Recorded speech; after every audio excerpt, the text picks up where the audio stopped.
waaw discours imam comme toujours suñu dernière waxtaan man ak yow je vous l'avais dit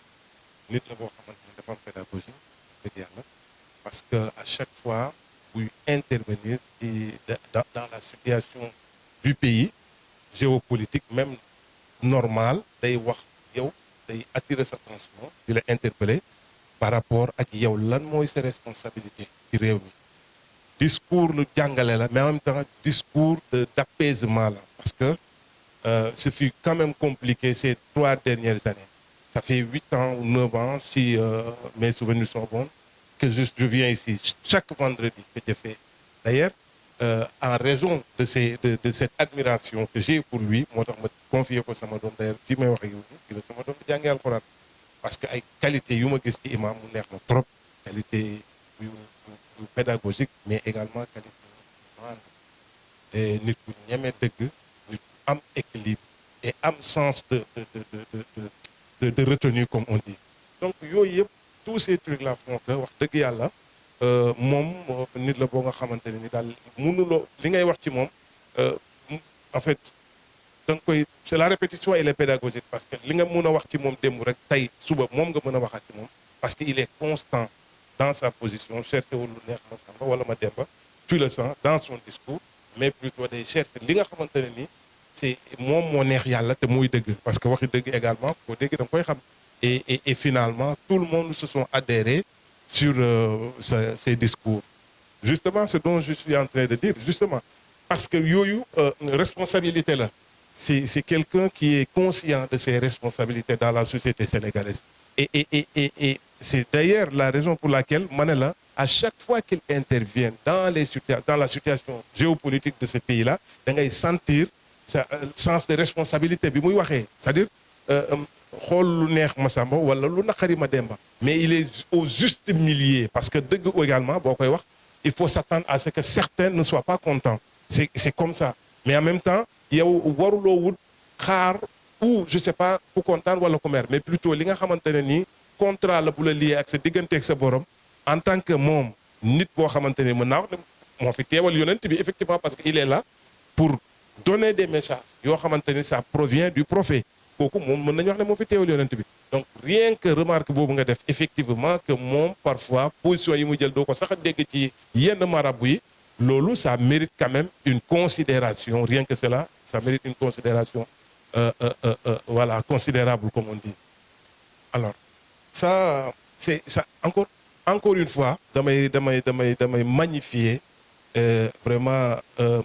son niveau d'intellectuel très élevé d'imam parce que effectivement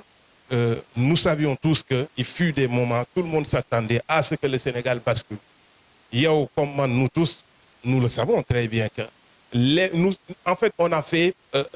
un sujet de débat dans tous les médias du monde entier parce que loolu dafa am ay germes yoo xamante ne ni moo créé loolu alors ñun ñëpp xam nañ ne éventuellement dañu war a nekk un pays producteur de pétrole gaz zircon tous les ressources minières yàlla daf ñu ko may alors forcément on attire l'attention n'est-ce pas du monde entier parce que yooyu comme on dit naka lañ koy waxee sax kii malédiction comment on appelle ça ouais parce que alal yoo xam ne bu nekkee sa réew forcément da ngay nekk justement voilà yooyu donc si su fekkee ne dañu am benn dénouement bu heureux parce que quand même ça effectivement ça doit faire un truc un étonnement parce que l'Europe le monde s'attendait à ce que le Sénégal bascule parce que loolu mooy dëgg on a vécu une violence exacerbée les 3 dernières années que moi qui vous parle je n'aurais jamais pensé qu'on ne sera là pour parler de vote ou quoi que ce soit parce que tous les signaux étaient rouges voilà il y avait le gouvernement comme l'opposition la classe politique était carrément dans une position d'opposition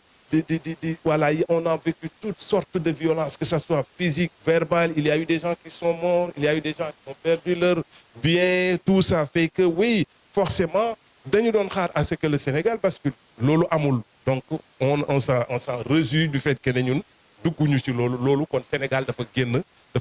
le Sénégal est sorti vainqueur parce que effectivement les pays dont je préfère ne pas citer mais nous le connaissons tous qui ne sont pas loin de chez nous et tous ces pays-là dañu basculer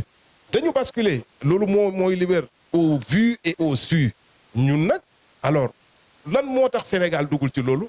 on doit se poser la question parce que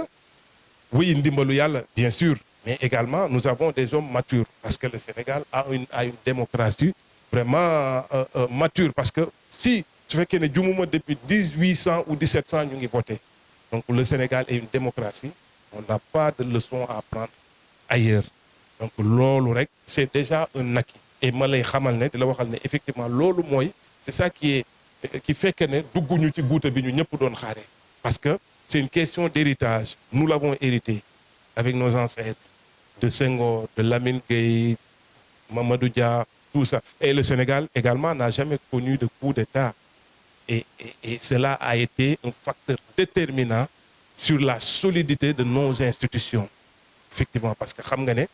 kenn mënul accéder au Sénégal en tout cas kenn mënul accéder au pouvoir sans pour autant de passer par les urnes il est clair et net donc rien que loolu rek c'est déjà un acquis pour que ceux ou celles qui prétendent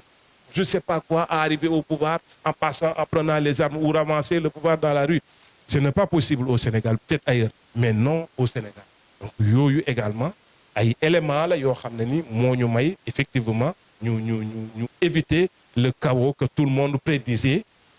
sur le Sénégal